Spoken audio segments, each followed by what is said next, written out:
So I'm only going to leave his picture up for a second because I don't want him to be the star of this live. So this is Axel Rudakubana, who was the Southport stabber. Thank you, Ali. Now I'm going to put his victims up instead because I can't stand this motherfucker. So let's put the little girls up instead that he took their lives. So he has been given a hospital order now. So they're taking him out of prison because he's finding prison too much. And they're now going to put him into Broadmoor Hospital. And in Broadmoor, instead of being like punishment, it is mainly a hospital, right? Now, what we're finding out with all of this is recently he filled a kettle up of water, boiled it and threw it over a prison guard. So he has continued to offend. He has continued to violently. So Lolo, at the time of this crime, he wasn't criminally insane. He was absolutely fine. And he's only pretending to be criminally insane now because he can't hack prison. Well, I'm glad you can't hack prison. You're in the best possible place for yourself because you commit the most atrocious murder. So Southport killer Axel Rudakubana is trying to re-traumatise his victims' families from behind bars, a lawyer representing the families have said. He's now 19. He was jailed for the murders of Alice, BB and Elsie, who are 9, 6 and 7. And the attempted murder of 8 other small children. Now, for anyone who don't know the case of Southport, obviously not the details, the little girls were at an event for a Taylor Swift dance event at a local kind of like a program being run in some holidays, and they were going there to dance to Taylor Swift, and they were all Swifties, and he gets a taxi there with a large knife, goes in and just starts stabbing them. And even as the little girls were trying to crawl out into the road with their bodies full of holes, he continued to do this. At this point, and I'm going to be really honest, if it's your first time watching me live, I don't care about his mental health. I'm a massive supporter of mental health. Once you take the life of children, I don't give the fuck about your mental health. I don't care if you're autistic. I don't care if you've got ADHD. I don't care if you were traumatised as a child. I don't care if your own children hurt you. Your own parents hurt you. I don't care if you went through sexual trauma as a child. I don't care about anything. As soon as you have taken the lives of children who were innocently just dancing, as soon as you actually put your pain onto other people, I really don't give a fuck. Because there's loads of us out there who have been through all of the things I've just mentioned, who have ADHD, who have autism, who have children, you have multiple children who are sent. You're not out there killing people. I have people who follow me who I know were traumatised by their own parents for years and years. They are the most empathetic, kind people. They've actually turned it around, flipped the script, and actually are amazing parents now. I have people who you wouldn't even believe the cycles that these people have broken. Yeah, Nimsy, that's why I hate what people say, because everybody I know who's on the spectrum for different issues are the most sweetest, kindest children, and they literally, and adults, and they're the most empathetic and intelligent, and they have these specialist subjects, and they have these superpowers where they know about dinosaurs or trains or numbers or train stations, they just know amazing stuff. So let's not act like having those things make you a murderer. This week it has been emerged that he's been transferred from Belmarsh, where he wasn't coping, to Broadmoor. A Ministry of Justice spokesperson insisted the move does not alter his 52-year minimum sentence, but it drew condemnation for the rest of us who think he's playing the system. I can imagine, Zara, like literally Taylor has a friend who has autism, and he gives the best cuddles, and he like doesn't even know when to let go, so he's just there for about half an hour, and he just wouldn't hurt a fly. And if you literally said to him, like, oh, you've bumped a child or you've hurt a child, it would bring him to tears. Like instantly, he'd be like, did I hurt someone? Did I hurt someone? Did I hurt someone? He would not have it in him to do anything to anyone to cause pain. And that's why when people keep saying like, but he has got autism in the court case, I think it makes no difference. It makes no difference if a killer has autism, because it's not the autism that makes him a killer. He's a killer with autism. He's not autistic killer. Do you know what I mean? That's the kind of way I see it. Chris Walker, who's representing the Free Bereaved families, told BBC Breakfast, it's a deep concern of mine. There's a pattern starting to develop by him trying to re-traumatise the families from his cell and control the situation still. Now, this is a similar thing we're seeing at the moment in the case of Baby Preston's killer, Jamie Varley.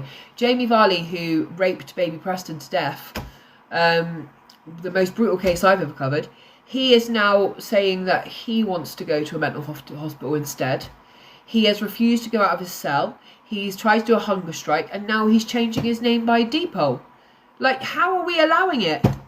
How are we allowing it? If you have abused and raped a baby to death and then you say to me, I don't want to go out on the wing, I'm picking you up and throwing you out onto the wing. You're supposed to not like being here. You're supposed to be terrified. You're supposed to be scared. Same as baby Preston died scared. Like, why are we bending over backwards for these killers? Why are we bending over backwards to care about these killers of children? No rights at all. That's what I mean. Do you know what? I'll be really honest with you, right? Even when it comes to people going in and getting kosher food and all this, right? If you broke the law, I don't give a fuck about your eating habits. I don't care about your religion.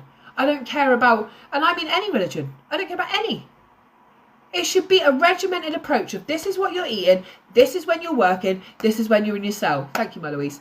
It should be no choice. If people really believed in their religion that much, they wouldn't be murdering and raping people, right? And the moment and I'm not talking about small prison sentences, but the moment you're raping and murdering people, like a man recently who's gone to prison for raping 4 people shortly after he got to the UK, he's now having kosher fucking food because he doesn't want to eat pork and he doesn't want to eat this. Fucking feed him a whole fucking pig. I don't give a fuck.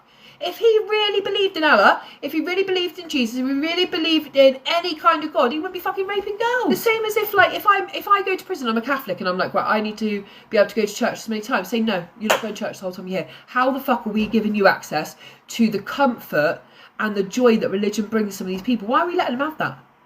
If it gives you any sense of clarity, any sense of feeling like you've been forgiven by something outside of what you've done, then you should not have it, right?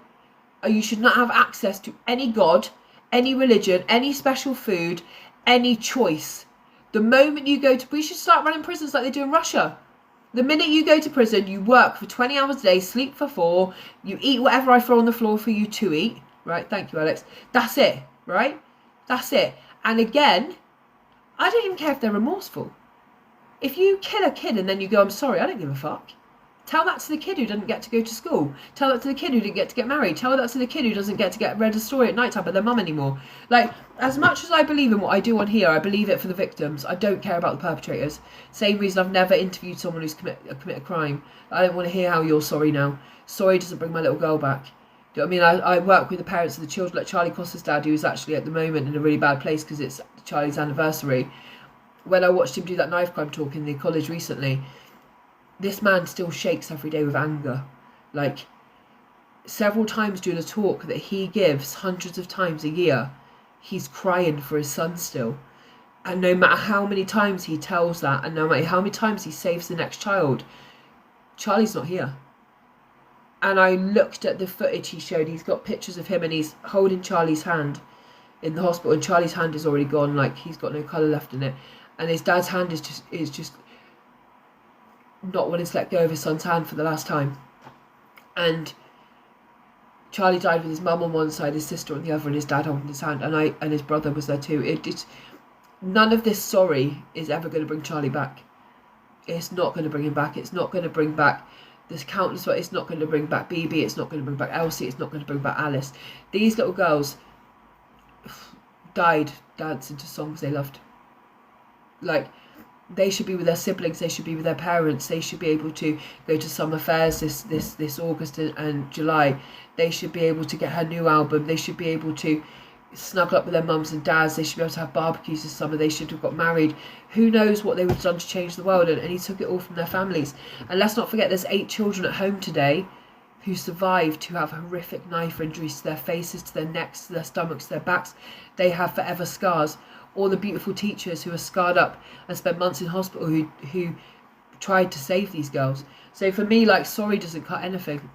And to cut it, to top it all off, it's going to cost the taxpayer £300,000 a year to keep him in Broadmoor. It's £87,000 a year for someone to stay in Belmarsh, and that goes up to £300,000 a year because he's under hospital care now. It's absolutely piss take. Look, you've got to think to yourself, like, whenever, like I said the other day, when are your children or you guys ever going to get £300,000 from the government to boost your futures? We don't even have mental health help in this country. I speak to parents on here whose children are on suicide watch, right? And they have begged for help from hospitals, social services, doctors. There's no money. There's no money for these children to be saved. So these parents are literally unable to sleep most nights because they worry their children's going to do something because they're in so much of a mental dire straits. we have girls in this country who have been raped. So we don't help victims in this country. We don't help anyone in this country, but we'll give £300,000 to a man who has killed children to keep him safe in a hospital. That's why I get so angry. I just think once you're in the prison system, you should just be in a uniform way of just like, this is what happens now, this is what goes on, this is what's going to happen. Like Jamie Vardy, like Preston's killer, said, I'm not going to eat, I'm not going to do this. I would force feed that motherfucker. I would inject it into his veins and be like, you ain't dying by just fucking starving yourself. No fucking way. You're going out with the other prisoners. The only way you're dying is by their fucking hands. Not happening. Why are we allowing them just to kind of be like babied? Like, they're the worst of the worst. Like, this new early release scheme is mad. So it says here, in May of last year, almost a year after the attacks, Rudakubana used a kettle in his cell at H&P Belmarsh to pour boiling water over a prison officer. Again, you're just attacking people. They say there's no sign that he was under any psychosis when he carried out the murders.